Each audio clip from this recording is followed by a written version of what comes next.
အားလုံးပဲမင်္ဂလာပါဗျာ Football Day ရဲ့ channel ကနေပြီးတော့ညီတို့အားလုံးကိုပြန်နဲ့ကြိုဆိုလိုက်ပါနှစ်သစ်မှာစိတ်စစ်လူစစ်နဲ့ကျမ်းမာပျော်ရွှင်ပါစေလို့ကျွန်တော်ကနေပြီးတော့ brother တို့ကိုစုမှုကတောင်းပေးလိုက်ပါတယ်ဗျာ Telegram channel မှာလည်းတပွဲအောင်လေးမောင်တက်လေးတင်ဆက်ပေးနေတာမလို့မကြွားရသေးတဲ့ညီကိုတွေရှိရင်လာရောက် join ဖို့ကျွန်တော်ရဲ့ Telegram channel လေးကိုဖိတ်ခေါ်လိုက်ပါတယ်ဗျာ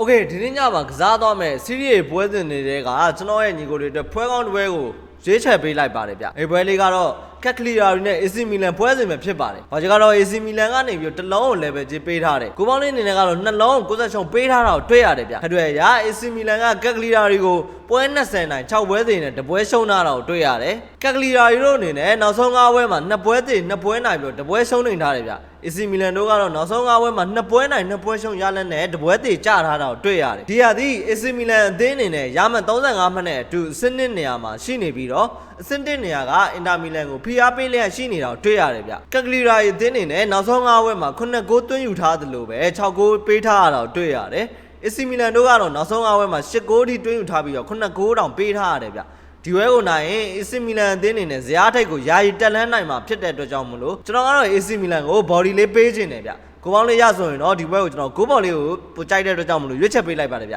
အစောနေ့ကြည့်သွားပြီးတော့ညီကိုတို့တယောက်ချင်းစီတောင်ကျေးဇူးတင်ပါတယ်ဒီဘက်ကောင်းလေးမောင်တက်လေးလည်းတင်ဆက်ပေးတော့မလို့ကျွန်တော်ရဲ့ Telegram channel လေးကိုလည်း join ထားပေးကြပါဦးဗျ